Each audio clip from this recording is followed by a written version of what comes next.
कामदा एकादशी की व्रत कथा। श्री गणेशाय नमः। ओम नमो भगवते वासुदेवाय। होगी सभी मनोकामनाओं की पूर्ति।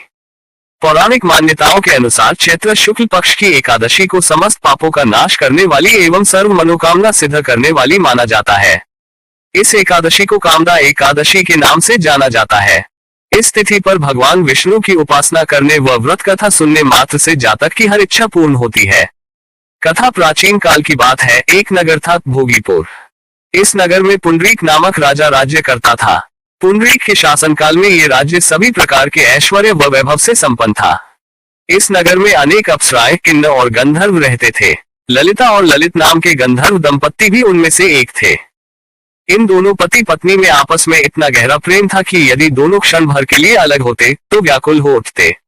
एक बार राजा पुंडरीक की सभा में ललित का गायन चल रहा था।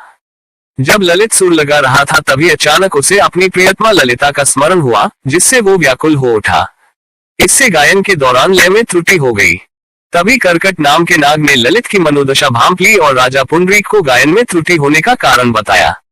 ये सुनकर राजा कुपित हो उठा और बोला, अरे मूर्ख, तू मेरे सम्मुख होकर अपनी स्त्री का ध्यान कर रहा है। जा, अपने इस कर्म का फल भोग। मैं तुझे राक्षस योनि में जाने का श्राप देता हूँ। राजा के श्राप के परिणाम स्वरूप ललित उसी क्षण महाकाय राक्षस बन गया। उसकी नाक किसी पर्वत की कंदरा के समान विशाल हो गई, मुख से अग्नि निकलने लगी एवं गर्दन पर्वत समान लगने लगी। राक्षस योनि प्राप्त करने के पश्चात ललित का शरीर 8 योजन का हो गया। जब ललित की पत्नी ललिता को इस बारे में ज्ञात हुआ तो वह दुख से विकल हो उठी और अपने पति के उद्धार के बारे में विचार करने लगी। राक्षसी योनि मिलने के बाद ललित घने जंगलों के बीच भटकता रहता था एवं ललिता उसके पीछे पीछे व्याकुल हो चलती रहती थी। ऐसा करते करते एक बार ललिता श्रृंगी ऋषि के आश्रम पहुंच गई। वहां पहुंचकर उसने मुनिवर को अपने पति को मिले श्राप के बारे में सब कुछ विस्तार से बताया और उनसे इस राक्षस योनि से मुक्ति पाने का उपाय सुझाने का आग्रह करने लगी। श्रृंगी ऋषि बोले, हे गंधर्व कन्या, कुछ ही समय में चैत्र शुक्ल एकादशी आने वाली है, जिसका नाम कामदा एकादशी है। इस पावन एकादशी का व्रत करने से मनुष्य की सभी मनोकामनाएं पूर्ण होती है।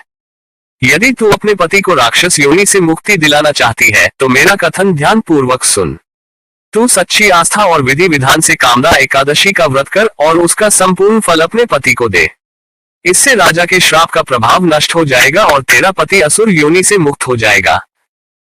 मुनि के आदेशानुसार ललिता ने चैत्र शुक्ल एकादशी आने पर सच्चे मन से व्रत के नियमों का पालन किया और द्वादशी को ब्राह्मणों के सन्मुख अपने व्रत का फल अपने पति को देती हुई भगवान विष्णु से विनती करने लगी, हे जगदीश, मेरे इस व्रत का फल मेरे पति को प्राप्त हो जाए और वो इस राक्षस योनि से मुक्त हो जाए।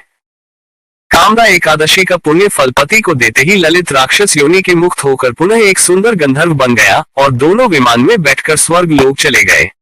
ओम नमो भगवते वासुदेवाय।